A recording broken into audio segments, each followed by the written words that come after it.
Assalamualaikum warahmatullahi wabarakatuh. Apa kabar kelas 8? Sehat semuanya? Saya harap Anda kalian sehat semuanya. Oke, sehat ya? Alhamdulillah. Pertama, marilah kita tetap bersyukur kepada Allah. Kemudian kedua, tetap menghadiahkan salawat kepada Nabi kita Muhammad Sallallahu Alaihi Wasallam. Kemudian yang selanjutnya, sebelum kita lanjutkan pembelajaran ini, mari kita awali pertemuan ini dengan bacaan basmalah bersama-sama. Bismillahirrahmanirrahim. Mudah-mudahan apa yang akan kita lakukan ini dapat bermanfaat untuk kehidupan kita. Kita akan pelajari lagi, melanjutkan. Kalau kemarin kita sudah membahas bagaimana Muhammadiyah itu mewujudkan dakwah lisan, dakwah bil hal, dakwah bil qalam. Kita sudah lanjutkan. Waktu itu di pertemuan ketiga kemarin ada video yang kepotong, sasaran dakwah. Sasaran dakwah apa saja menurut Muhammadiyah itu? Sebenarnya sasaran dakwah hanya ada dua karakter, dua golongan. Yang pertama adalah dakwah apa ya? Gini loh. Yaitu sasaran dakwah ada dua ya tadi, yaitu orang yang sudah memeluk Islam. Jadi orang yang sudah memeluk Islam juga menjadi sasaran dakwah Muhammadiyah, yang disebut dengan umat ijabah. Jadi umat ijabah itu adalah orang yang sudah memeluk Islam. Kemudian dan orang yang belum memeluk agama Islam. Ini disebut dengan umat dakwah. Dua kelompok ini, umat ijabah, umat dakwah, ini menjadi sasaran dakwah Muhammadiyah. Pada dua model sasaran dakwah individual ini sudah tentu sifat dakwanya maksudnya gini. Jadi cara berdakwahnya pada dua model ini punya karakteristik, punya cara menyesuaikan dengan situasi dan kondisi masing-masing. Dakwahnya disesuaikan dengan kondisi, tidak bisa sama ketika berdakwah pada umat ijabah sama umat dakwah, nggak bisa. Jadi berbeda karakternya. Bagaimana? Dakwah Islam kepada mereka yang belum Islam merupakan ajakan, seruan, panggilan agar mereka bisa mengerti. Jadi memahami ajaran Islam dan kemudian memeluk agama Islam. Maunya begitu. Jadi sasaran dakwah kepada umat yang belum Islam, kita memberi pemahaman bahwa inilah Islam. Ya, agar mengerti, agar paham, kemudian selanjutnya bisa untuk mudah-mudahan menjadi Islam. Kemudian sehingga strategi yang harus dilakukan adalah menunjukkan keindahan agama Islam. Mahasin al-Islam, kata bahasa Arabnya, mahasin al-Islam.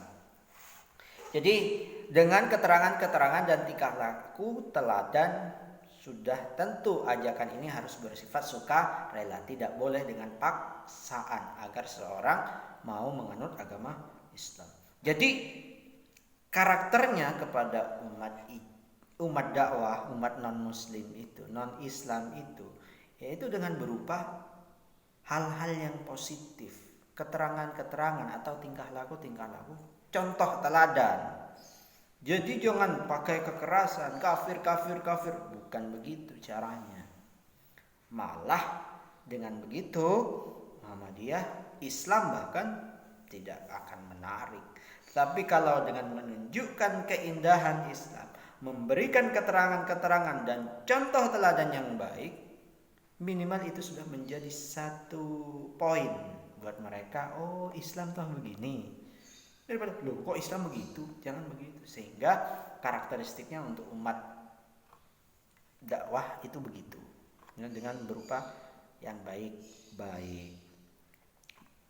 Tidak boleh paksa, nggak bisa, nggak ada paksaan. Di dalam agama Islam pun tidak dipaksa, sukarela, ya. Yang penting berdakwah. Dakwah terhadap umat dakwah ini harus bersifat menggembirakan, menyenangkan. Berbagai materi dakwah yang dikedepankan juga ajaran Islam dari sisi yang menggembirakan dan yang ringan, ojo abot-abot, ya. Kalau mau berdakwah kepada teman kita yang non muslim, tujuannya agar menimbulkan kesan bagi mereka bahwa beragama Islam sesungguhnya mudah dan menggembirakan, bukan menambah beban, tidak akan menimbulkan kesusahan dan kesulitan. Jadi sifatnya harus menggembirakan, menyenangkan, menimbulkan efek atau respon yang positif pada orang non muslim. Adapun yang sekarang yang kita umat yang kedua, yaitu umat ijabah, umat yang sudah muslim, bagaimana sifatnya? Yaitu bersifat ajakan untuk menerima Islam sebagai keyakinan. Ini agak serius sudah. Tetapi bersifat tajdid, ya, bukan lagi. Jadi Islam itu bukan lagi bersifat ajakan untuk menerima Islam sebagai keyakinan, bukan lagi. Bagi Muhammadiyah itu sudah harus dengan bersifat tajdid. Apa itu tajdid? Dakwah yang dikenakan kepada golongan ini bersifat menata kembali amal keagamaan serta paham keagamaannya sehingga mampu menjadi pribadi yang memancarkan nilai-nilai kebaikan Islam. Jadi pada umat ini Muhammadiyah sudah tidak lagi mendakwahi orang-orang ini sebagai keyakinan, sudah final. Tetapi dakwahnya sudah merupakan perbaikan,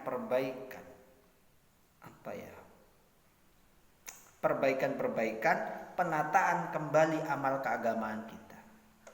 Tentu sesuai dasar Muhammadiyah yaitu Al-Quran dan As-Sunnah. Jadi sifatnya tajdid, pembaruan sudah. Apa-apa yang kita lakukan benar tidak, sesuai tidak. Itu yang dimaksud oleh Muhammadiyah. Kerja Muhammadiyah dalam dakwah pada umat ijabah ini bermaksud untuk terlaksananya ajaran-ajaran Islam yang meliputi bidang akidah, akhlak, ibadah, dan muamalah duniawiyah. Jadi sudah banyak aspek yang dalam bidang akidah. Misal Muhammadiyah berdakwah agar akidah umat ijabah menjadi murni. Akidah, ya, ini harus murni kata Muhammadiyah, bersih dari kemusyrikan, tahayul dan khurafat tanpa mengabaikan prinsip toleransi. Tahayul berasal dari kata Arab yang bermakna reka-rekaan, ya, reka-rekaan, persangkaan dan khayalan. Secara istilah, tahayul merupakan kepercayaan terhadap perkara gaib yang kepercayaan itu hanya didasarkan pada kecerdikan akal, bukan didasarkan pada sumber Islam. Kemudian di Indonesia tahayul berkembang dan menyebar. Sumber Islam tidak bisa dilepaskan dari pengaruh agama. Ini semuanya pengaruh-pengaruh dari agama lain. Jadi itu tahayul. Kemudian sementara khurafat berasal dari kata Arab al-khurafat yang berarti dongeng, legenda, kisah, cerita bohong, asumsi, dugaan, kepercayaan dan keyakinan yang tidak masuk akal atau akidah yang tidak benar. Mengingat dongeng itu masuk khurafat. Kemudian di antara contoh khurafat adalah keyakinan seseorang mencium tangan ulama dengan kepercayaan bahwa berkah Allah kepada ulama itu akan berlimpah kepadanya. Itu tidak boleh menurut Muhammadiyah. Mencium tangan seorang tokoh boleh selama tidak dibarengi dengan kepercayaan yang tidak ada landasan ajaran Islam. Boleh, bahkan kita dianjurkan untuk menghormati orang-orang yang sudah sepuh, ya. Jadi tapi kalau dibarengi dengan niat kepercayaan yang tidak ada landasan dalam Islam, ya, itu yang menjadi problem bagi Muhammadiyah. Dengan kepercayaan bahwa perbuatan tersebut termasuk meminum atau memakan sisa makanan minuman ulama tentu akan membawa berkah. Maka keyakinan dan perbuatan tersebut bisa dikatakan sebagai khurafat. khurafat. Itu banyak itu. Jadi kalau kita beranggapan bahwa apa-apa yang ada di lingkup di sekitar ulama, kemudian kita kalau menyentuhnya, bahkan kita akan dapat berkahnya. Bagi Muhammadiyah loh ya, akan menjadi masalah. Itu masuk khurafat. Nah, itu menjadi bagian dakwah Muhammadiyah. Contoh khurafat lainnya ya adalah mempercayai beberapa khurafat. Beberapa ulama tertentu keramat serta menjadi kekasih Allah sehingga terjaga dari perbuatan dosa. Kalaupun berbuat dosa, perbuatan sengaja dilakukan dengan maksud menyembunyikan kesucian sehingga tidak diniati dengan berbuat maksiat. Itu banyak sekali contoh-contoh khurafat dan tahayul. Dalam aspek akhlak, kalau tadi akidah ya harus murni, harus dimurnikan. Ini sekarang akhlak. Dakwah Muhammadiyah bertujuan untuk menegakkan nilai-nilai akhlak yang berpedoman pada Al-Quran dan As-Sunnah. Tidak bersendi pada nilai-nilai ciptaan manusia. Itu akhlaknya. Akhlak kita sebagai pelajar Muhammadiyah maka harus sesuai dengan contoh Nabi yang didasarkan pada Quran dan hadis. Dakwah aspek ini adalah akhlak mulia dari nilai-nilai ciptaan manusia yang dinilai. Itu apalagi pada zaman globalisasi yang didukung kemajuan teknologi informasi dan komunikasi melalui media televisi, internet, handphone, radio dan segala macam media lain. Nilai-nilai selain Islam masuk dengan cepat. Karena itu dakwah Muhammadiyah dalam bidang akhlak ini mengajak umat Islam berpegang teguh pada akhlak Islam. Ya kan bermedsos sudah medsos kalian sekarang ini saya tanya ya. Medsos kalian sudah menunjukkan akhlak Islam belum? Saya ingin tanya sekarang, serius ini saya. Jadi, halo, ini serius. Ya sekarang bidang akhlak sudah. Kalian ini Muslim, agamanya Islam. Akhlak kita di medsos itu bagaimana? Di WA, Instagram, TikTok, apalagi Facebook sudah menunjukkan akhlak Islam. Kalau tidak, nauzubillah. Ya, saya berharap kalian benar-benar bisa menjaga diri, tidak emosi. Akhlak kita di medsos terutama. Saya tidak bisa sekarang melihat kalian secara langsung. Ya. Tapi medsos kalian jalan terus. Beberapa orang, nih saya kasih tahu pada kalian. Beberapa orang sudah tidak bisa saya lihat bermedsosnya. WA-nya nggak bisa, statusnya. Jangan-jangan saya diblokir, ayo. Instagram saya bukan di unfollow ya. Tapi akun-akunnya itu sudah dihapus semua. Atau saya yang memang diblokir. Ini penting. Kalian kalau begitu tidak mau saya lihat,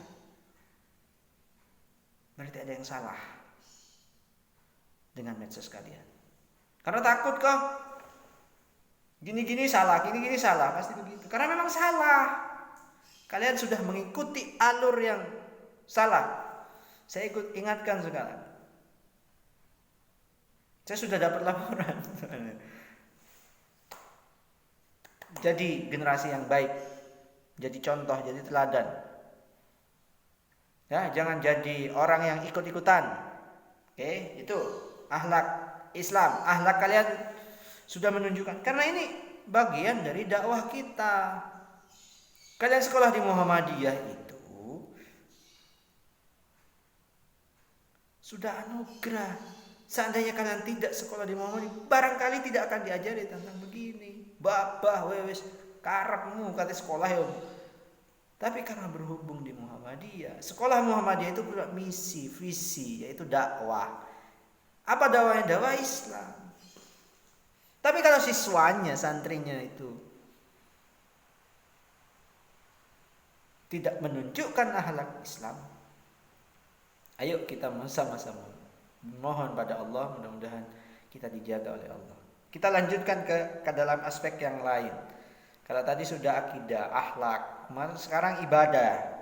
Dakwah Muhammadiyah bertujuan untuk tegaknya ibadah sebagaimana dituntunkan oleh Rasulullah SAW, tanpa tambahan, tanpa perubahan dari manusia. Tidak boleh. Muhammadiyah itu sangat anti sekali dengan penambahan-penambahan yang tidak ada dasar dari Quran hadis, yang tidak dicontohkan oleh Nabi. Muhammadiyah begitu, dimurnikan ke aslinya. Bid'ah secara bahasa adalah segala macam yang apa saja yang baru atau mengadakan sesuatu yang tidak ada contohnya. Itu tentang bid'ah. Tetapi bid'ah yang dimaksud di sini adalah pada ibadah mahdhah, ibadah wajib. Salat Isya, saya ingin tanya, Isya itu berapa rakaat? 4 rakaat. Sekarang saya tanya, 4 rakaat dengan 5 rakaat, lebih baik mana? Ayo, 4 rakaat dengan 5 rakaat, lebih bagus mana? Bagus 5. Tapi pertanyaan selanjutnya, benar tidak? Gitu loh maksudnya. Jadi 5 itu kan tambahan akhirnya. Kita sholat Isya 5. Oh, biar bagus gitu. Tapi sesuai tidak dengan ajur. Nah, itu ibadah mahdhah. Puasa misalnya. Itu juga ibadah, sudah ada tuntunannya. Ibadah wajib. Kalau ghair mahdhah, muamalah, wah Muhammadiyah keren. Bank besar, mobil pakai. Padahal di zaman Rasulullah mobil tidak ada. Atau apakah itu bid'ah? Ya bid'ah, tapi bidang lain, bukan bidang ibadah mahdhah. Tapi kalau ghair mahdhah nggak masalah, selama itu tidak dilarang. Belakang ini secara praktik ibadah masih banyak yang habis sama sekali di tanah air. Ternyata juga punya tentangan dari gerakan lain. Dia memperluas wilayah bid'ah tidak hanya pada aspek ibadah mahdhah, tetapi juga meluasi wilayah budaya. Pakaian laki-laki misalnya, apabila tidak mengikuti model pakaian Arab yang diklaim sebagai pakaian Nabi, dianggap sebagai melanggar sunnah. Ini ada katanya. Jadi kalau orang nggak pakai jubah, itu melanggar sunnah. Kita lihat. Padahal yang sabit tidak boleh berubah-ubah dari masalah pakaian adalah menutup aurat. Itu wajibnya. Tidak boleh diubah. Menutup aurat. Modelnya bagaimanapun bagi Muhammadiyah silahkan. Beberapa manfaat itu jadi tentang ibadah, sasaran dakwah, kemudian model-model dakwahnya itu bagaimana. Itu beberapa informasi. Mohon maaf, kita cukupkan sampai di sini. Tugasnya adalah saya ingin kalian mencoba mendalami lebih dalam, mencari contoh-contoh khurafat, tahayul dan bid'ah. Ya, cari contoh-contoh tahayul, bid'ah dan khurafat. Ya. Boleh? Saya ulangi, tugasnya adalah mencari contoh-contoh tahayul, bid'ah dan khurafat atau TBC. Wilayah dakwah Muhammadiyah. Kalian harus tahu dulu. Silakan ketahui aja dulu. Lewat media sosial silakan tanya. Contoh-contoh di situ. Lewat video-video silakan data saja dulu. Tanpa kalian harus berkomentar. Nggak boleh komentar loh ya. Jangan berkomentar, cari saja contohnya dulu. Itu saja. Nggak usah komentar, langsung contoh aku bid'ah ini saja. Itu saja. Terima kasih. Mohon maaf. Assalamualaikum warahmatullahi wabarakatuh. Tetap berakhlak baik.